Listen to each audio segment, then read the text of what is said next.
Guys के हिसाब से लोग, मैं आपका भाई साहिब और आप देख रहे हैं साहिब बुल्दावीर। आज मैं अपने एंटॉर्क एक्सपी का लिमिटेड एडिशन का रिव्यू देने वाला हूँ कि मेरा वन वीक का रिव्यू क्या है इसके अंदर, कि मेरे को इसके अंदर परेशानियाँ क्या दिखती हैं और आपको लेनी चाहिए कि नहीं लेनी चाहिए। मेन सवाल जो है ये वाइज बहुत मस्त है, कोई ख़राबी नहीं है। लुक वाइज में बढ़िया है, बढ़िया। आगे इस तरफ कार्बन फाइबर का फ्रेम मिलता है, ये मैट मिलता है, बढ़िया DRLs मिलते हैं, बढ़िया एलॉय व्हील मिलते हैं, बढ़िया मिरर्स भी मिलते हैं, सब कुछ बढ़िया मिलता है। वैसे तो इसमें कोई दिक्कत है नहीं, पर अगर जैसे बात करें कुछ छोटी मोटी चीज़ों की जिसको नज़रअंदाज हो तो जाती हैं, पर होती वो है। पहले मैं आपको बता देता हूँ सबसे मेन इसका दिक्कत जो मेरे को लगा, आजकल 80-90 हज़ार रुपये वाली जुपिटर हो, चाहे 80-90 हज़ार रुपये वाली एक्टिव हो, सबके अंदर जो है ना बूट स्पेस अनलॉक करने के लिए इधर बटन आ गए हैं। ठीक है कि इधर से बटन लॉक करो,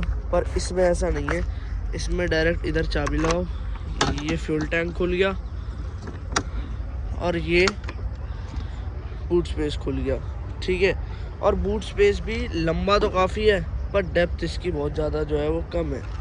ठीक है, बहुत ज़्यादा जो है आपको कम देखने को मिलती है इसकी डेप्थ। एक मेरे को छोटा सा डिसएडवांटेज इसके अंदर ये लगता है, जैसे देखो अभी मैंने स्कूटी ऑन करी, ठीक है, ये मैंने इसका डबल इंडिकेटर जो है इधर से ऑफ होता है, इधर से ऑन होता है, ये ऑन कर रखा है, देख सकते हो।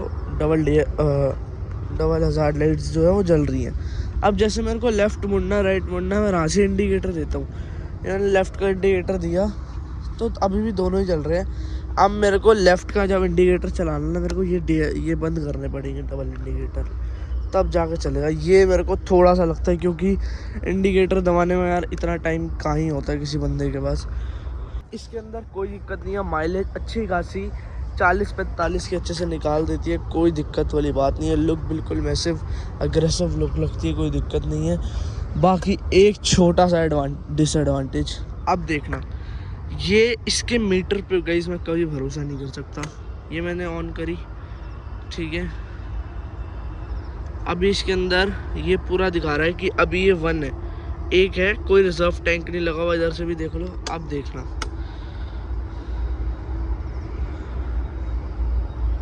अभी भी नहीं आ रहा।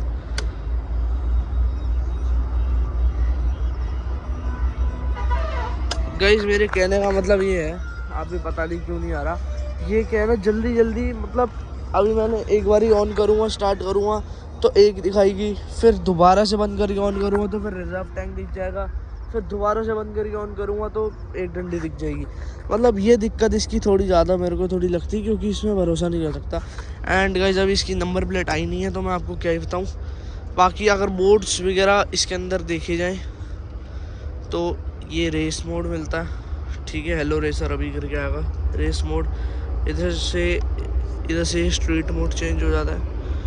ये राइड लैप ड्रैग रेस करने वाला ये स्ट्रीट मोड हो गया। एंड इसके अंदर मैं आपको दिखाता हूँ, ये स्टार्ट करी, अब इधर से ही जैसे रेस मोड लग गया, इधर से स्ट्रीट मोड लग गया। आप ये भी कर सकते हैं। अब मेरा फाइनल रिव्यू आता है, मेरा फाइनल मानता आते हैं कि भाई लेनी चाहिए इसे कि नहीं लेनी चाहिए, क्या आपके काम आएगी। मैं भाई आपको साफ साफ ये बोलूँगा, अगर आप काम धंधे वाले बंदे हो, इसके ऊपर सामान वगैरह लोड करना होता है, इधर उधर माल पहुँचाना होता है, तो भाई से वो करना मत लेना।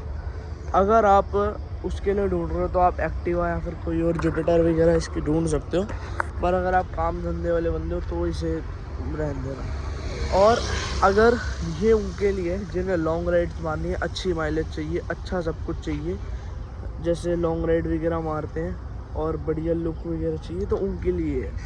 ठीक है, आपसे मिलते हैं नेक्स्ट वीडियो।